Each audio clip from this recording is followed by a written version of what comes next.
Well, welcome everybody to our press conference with our ice dance medalists. With the bronze medal, Lilah and Lewis Gibson from Great Britain. With the silver medal, Piper Gilles and Paul POIRIER from Canada. And our world champions for the third straight time, Madison, CHOCK, and Evan Bates from the United States.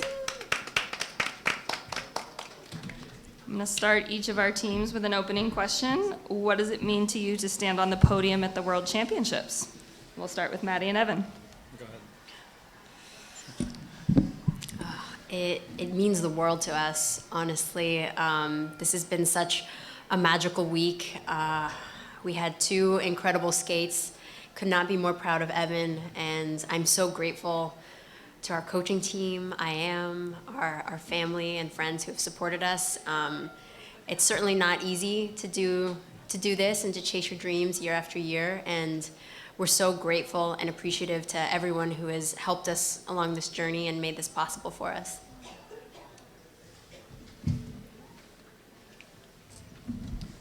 I think, is it on? Yeah, okay.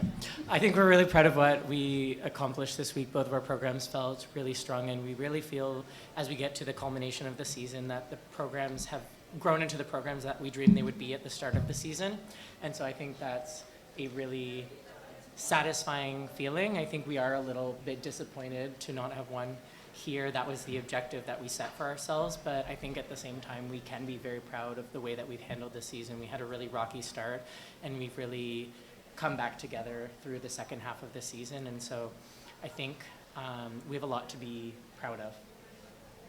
We had so much fun at this competition the entire week. We really took it day by day and wanted to just be so present and enjoy this amazing life that we get to live in this sport with such incredible friends and competitors.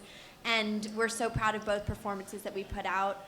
We left it all out there and did exactly what we've trained to do, and are so proud that that showed up. And it was just so surreal standing on that podium today, and it's something we'll cherish forever.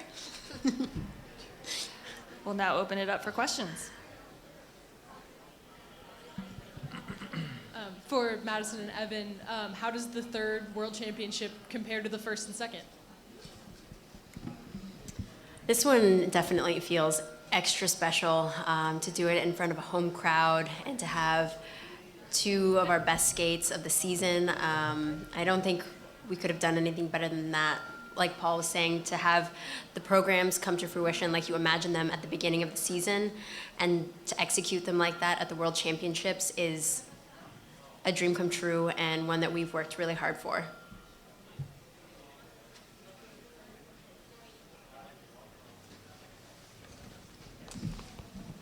Hi, for Maddie and Evan. You were interviewed by Ben for the arena, and obviously you mentioned the many U.S. ice dance teams that have come before you. Can you kind of reflect on where you feel like you sit among those champions at this point in your career? And Evan, I think you said at the outset of this season that the goal is golds next year at the Olympics. How does this help set that goal up for next year? Thanks.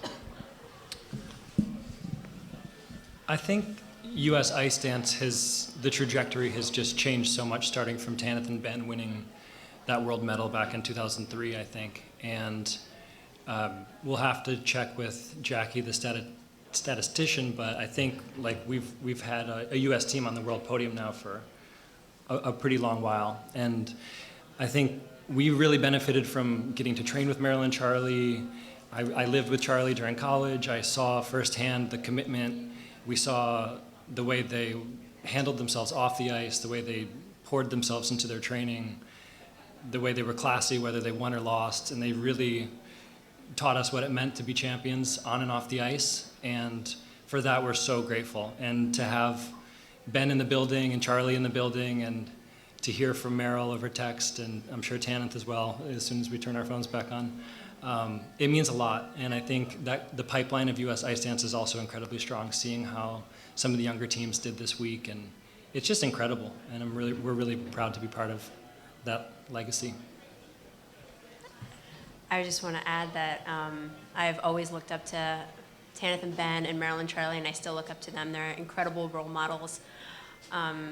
when I first started dance, I grew up watching Tanith and Ben, and they were really the inspiration that made me want to start dance myself. And then moving to Michigan and getting to train with Tanith and Ben from a young age was so inspiring. And Tanith also used to drive me to school sometimes on those early mornings, and it was just such a dream come true to be inspired by them and to watch them pave the way for US Ice Dance. I mean, we're going to soak this one in for now. Certainly, you know, our goal is to be on top of the podium in Milan. This doesn't really change that. I think we can be really proud of the season that we've had, and even coming in here, we were not thinking about a three-peat or any sort of title defense. It was just a standalone event, and we came as prepared as we could possibly be, and we skated as well as we could have.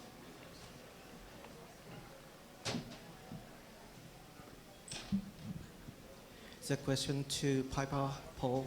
Congratulations. It was about the costume. You know, my question is about your costume. There are so many female skaters with the, how do you say, backless costume. We can see, but I think it's the first time I can recall that, you know, the male skater with the backless one. And then my personal impression was that it was kind of breaking away from skating gender conformity or something. So if you don't mind, can you explain the, you know, the decision to wear those kind of costume, please? Yeah, I think, you know, thinking about how you want to present the program and the story you want to tell and how you're going to package it, all of those decisions take a lot of time and a lot of stewing over. I think this program in particular sits between a lot of different places. We styled it in some ways like a tango, and there are a lot of movements that come from that style of dance, but at the same time we're skating to modern pop music, and there are aspects of modern dance kind of woven in between it. And so it's kind of a program that's neither here nor there, that's somewhat traditional but not completely traditional. And so my idea for this suit was to find something that sat somewhere in the middle, so that it was a traditional suit like one would typically wear for a tango, like we did the last time we had a tango free dance. And but I wanted it to be subverted in a small way, the same way that the program subverts the tango in an interesting way. So that was the way that I thought would be interesting to do it.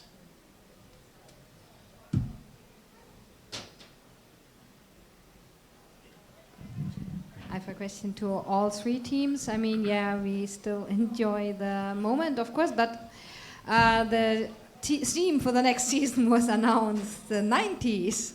So can you please share your thoughts about that theme for next season? Well, I'm a 90s baby, so that's very exciting for me. It will be very nostalgic, and I'm already enjoying listening to all the music. So yeah, let's go 90s. Yeah, I think we're really thrilled with it. We are also 90 babies. And what? No, it's 90, Okay. yeah, 91, 92. Yeah, speak for yourself. But yeah, like it's music that we grew up with, so to be able to kind of put that on an Olympic stage, you know, it just feels nostalgic and it will be super fun. But we have some ideas up our sleeves, and we can't wait to show another Piper and Paul rhythm dance. I'm a 90s baby, 99, barely made it. I mean, we're both, of course, excited for that theme and year, and we've skated to 90s music multiple times already, so ready for it again. We love it, yeah. This question is for Madison and Evan. When I was speaking with your American teammates back in the mix zone earlier tonight, I got the impression that there's kind of two legacies in your career. The first is what you do on the ice and the achievements that you've made, but the second is how you imprinted on the next generation to come, talking about your kindness, how you present yourself, and how you are always there for your teammates. Can you talk about which one of these is really what you want your legacy to be and why? Oh, that's really sweet. I'm honestly like so touched. That means a lot to us, and I think Evan and I have always strived to be the best people we can be the best athletes we can be, and be there for our teammates in any way. And it's an honor it's an honor to be their teammates and to be their role models. And I'm so grateful to have them on our team, because they are also an inspiration to us. They're so kind and they work so hard, and they bring so much joy and energy anytime we share the ice with them. So it's been really special to experience so many generations of skaters and to have just a little impact on it.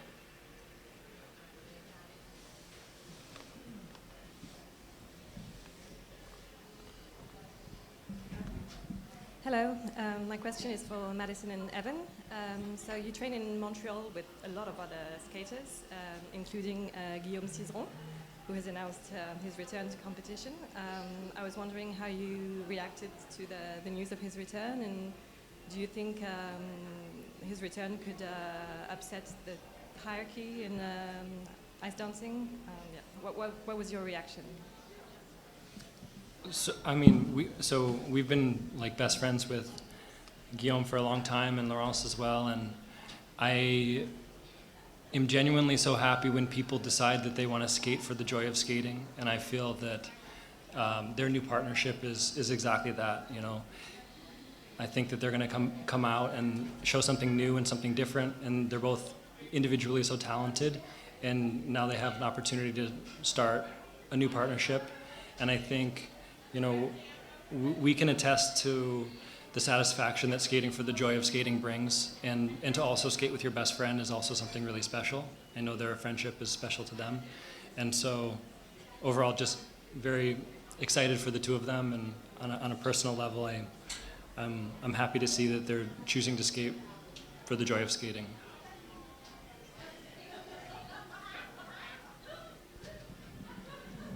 This question is for Lilah.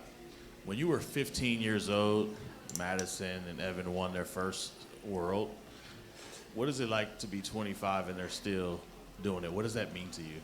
I'm so happy they're here. I mean, they're some of my favorite people on the planet, and we're always there 7:30 a.m. foam rolling next to each other in the locker room, and it's just like such a highlight for me to get to skate with them every day. And I mean, speaking about the legacy as humans off of the ice and then athletes too, they're just so kind, and I can attest to that as a training mate and friend of theirs. And yeah, just keep going, guys. Keep it up. It's just, such a joy, and I love them both. We love you too.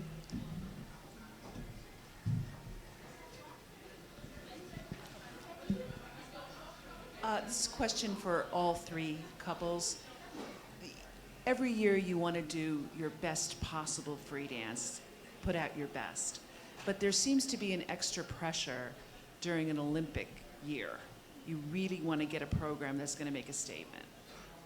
Can you talk about that? Is that a different feeling, the Olympic year?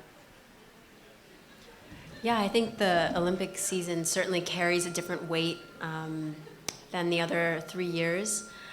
You have this incredible opportunity to reach the entire world, and it makes it really special because it amplifies our voices on and off the ice, and we really want to use that to the best of our abilities to spread a message to the world that is meaningful to us, and I think we certainly take that into consideration when we select our music. Yeah, there's definitely a pressure to making sure that you get it just right. I think the last Olympics, we felt like we had a lot of input from other people. And for us, I think going into this year, we want to stick to something that's really true to us and is joyful, and it feels good to skate. And I think when we do that and we have programs like that, you can't go wrong. And I think that message is seen to everyone, and they can feel that energy. So really sticking true to yourself, sticking true to what we've created over the last few years, I think we're just really looking forward to bringing something very special and meaningful for the two.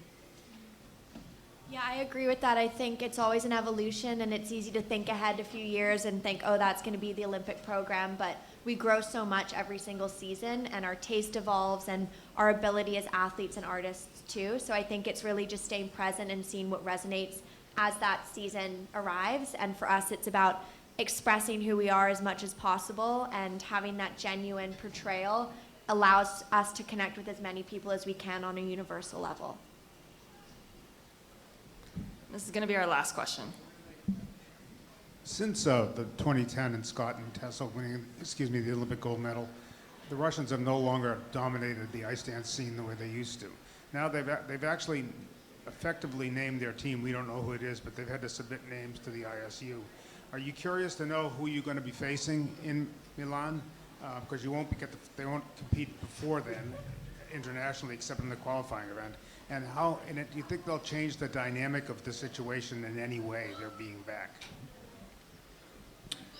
I don't expect it to change the dynamic. And our Olympic experiences, there have been Russians at every Olympic so far, and I think looking to the next Olympics, should they be there, I think, that will make the Olympic Games feel like there is no caveat.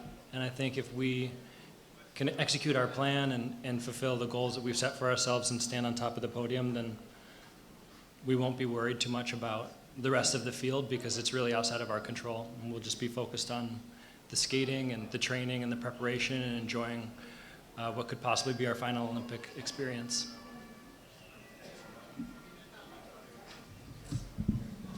Yeah, I think we echo a lot of the same feelings. The thing that we each individually as athletes have control over is the way that we prepare and the way that we perform in the situation at the Olympic Games. Who else we're competing against doesn't change that job that we have to do, nor the preparation that goes into it. And that's the only thing we can control and focus on as we go into it. We've always found that we perform at our best when we're thinking about the performance that we want to put out, how we want to feel while we're skating, and what we want to share with the audience. And so no matter who else is part of the field, that's the thing that we're going to focus on. Yeah, I mean, I have nothing to add. I agree with both of those statements, and really it's just focusing on what we can control, and there's only so much you can focus on when you're out there skating and in preparation. So I think as long as that's where our intention lies, then we'll be really proud of that, and it will be successful. Okay, thank you very much.